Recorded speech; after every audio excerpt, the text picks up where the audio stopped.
नमस्कार साथियों, साप्ताहिक सलाह में आप सभी का हार्दिक स्वागत है। पिछले हफ्ते दो विशेष समाचार प्राप्त हुए हैं।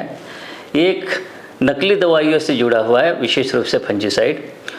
इंदौर जिले के आसपास कुछ गांवों में कुछ फंजीसाइड की खाली बोतलें देखी गई, जो कि 200 रुपये तक की दर से क्रय किए जा रहे हैं।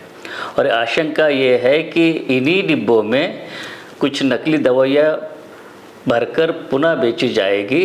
तो आपको सलाह यह है कि ऐसी नकली दवाइयों से सावधान रहें और जब भी आप क्रय करते हैं तो उसका बिल ज़रूर लें, ताकि यदि नकली पाए जाने पर आपको मुआवजा या कार्रवाई के लिए आपके पास कुछ कागजात रहे।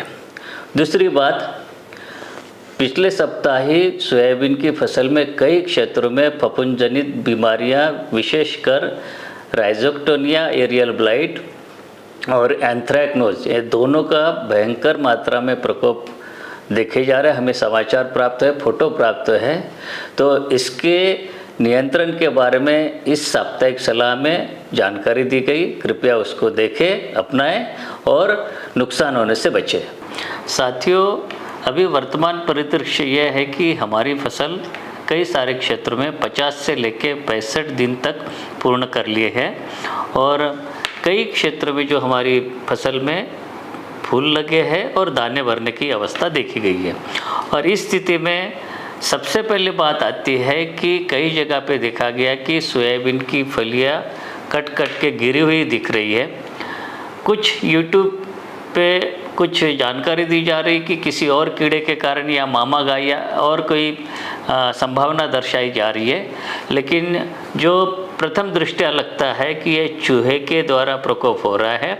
तो आपको चूहे के प्रबंधन के उपाय अपनाना चाहिए और इसके लिए जो फ्लोकोमाफेन नाम की जो दवाई है, उसके जो आटे के साथ में लोई बना के, कुछ बेट बना के चूहे के जो छेद रहते हैं उसके आसपास रखें और उससे आप उसका नियंत्रण कर सकते हैं। आपको ये भी सलाह है कि चूहे के नियंत्रण के ऊपर हमारा चैनल पे एक बहुत अच्छा वीडियो है, उसको भी देखें, उसमें पूरे उपाय आपको दिखाई दिए हैं।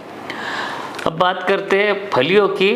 साथियों, कुछ क्षेत्रों से सूचना मिले हैं, छायाचित्र मिले हैं और ये देखा गया कि चने की इल्ली जो कि हेलिकोवर्पा होती है, वो फलियों के अंदर से दाने कुरेद कुरेद के खाती है और इसका नियंत्रण हमें करना है। लेकिन इसके साथ साथ अन्य जो पत्ते खाने वाली इल्लियाँ, जैसे तंबाकू की इल्ली भी अगर देखी जाती है या सेमिलुपर इल्ली देखी जाती है, इन तीनों प्रकार की इल्लियों के नियंत्रण के लिए आपको ये करना है कि जो इस समय पे स्क्रीन पे दिखाई जो दवाइयाँ है उसका स्प्रे करना है।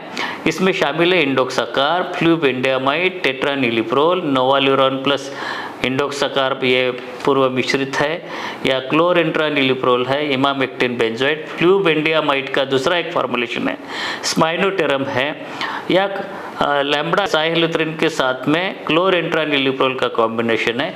कोई भी आप इसमें से ले सकते हैं और अपनी फसल पे छिड़काव कर लें। साथियों, पिछले हफ्ते की तरह इस हफ्ते में भी जो बिहार हेरी कैटरपिलर है उसका प्रकोप देखा जा रहा है और इसके नियंत्रण के लिए दो जो पूर्व मिश्रित रसायन है, इसका छिड़काव आप कर सकते हैं। साथियों, चक्रभृंग का प्रकोप अभी काफ़ी दिन से शुरू हुआ है, लेकिन कुछ ऐसे भी पॉकेट है जहाँ पे हमारी सोयाबीन की बोनी देर से शुरू हुई थी, वहाँ पे चक्रभृंग का प्रकोप अभी भी बना हुआ है और उसके नियंत्रण के लिए आपको सलाह है कि स्क्रीन पे दी गई दवा जैसे कि एसिटेमेप्रिड प्लस बाइफेंथ्रिन या ब्रोफ्लानिलाइड है, या टेट्रानिलिप्रोल, थाइक्लोप्रिड, प्रोफेनाफॉस, इमामेक्टिन बेंजोएट या क्लोरेंट्रानिलिप्रोल, इनमें से कोई एक ले सकते हैं और अपनी फसल पे छिड़काव कर सकते हैं। ये बात हो गई कीड़ों की। लेकिन साथियों, इसके साथ साथ पिछले हफ्ते जो देखा गया है कि कई क्षेत्रों से रिपोर्ट मिली है राइजोक्टोनिया एरियल ब्लाइट नामक जो बीमारी है फफूंदजनित, उसका प्रकोप कई क्षेत्रों में देखा गया और उसके साथ साथ कुछ क्षेत्रों में एंथ्रैक्नोज का भी प्रकोप देखा गया।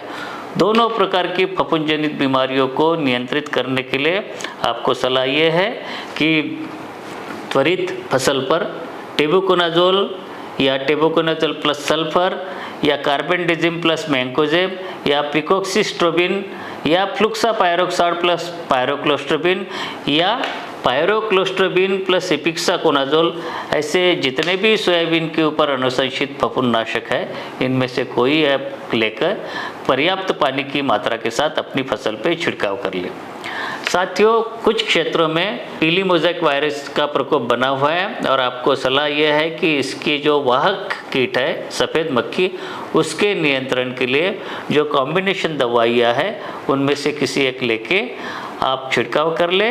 इसके साथ साथ तना मक्खी का भी नियंत्रण अपने आप हो जाएगा। साथियों, कुछ क्षेत्रों में तो अभी बारिश हो गई, लेकिन कुछ क्षेत्र अभी भी सूखे के प्रकोप से चल रहे हैं। तो आपको सलाह है कि जिन किसान भाइयों के पास में सिंचाई की व्यवस्था है, तुरंत अपने खेत में फसल में दरार पड़ने से पहले सिंचाई कर ले।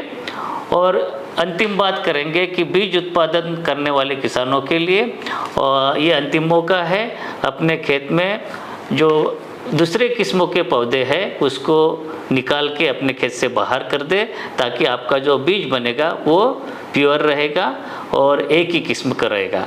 तो इसके साथ साथ साथियों, कुछ जो सुरक्षात्मक उपाय है उसके लिए हमने एक अलग वीडियो बना के रखा है, उसको भी आप देखें, सुने और अपनी फसल को कीड़े, बीमारियों और जैविक अजैविक कारकों से बचा के रखें। साथियों, ये थी साप्ताहिक सलाह इस सप्ताह की। मिलेंगे अगले सप्ताह, तब तक के लिए आगे दीजिए। नमस्कार।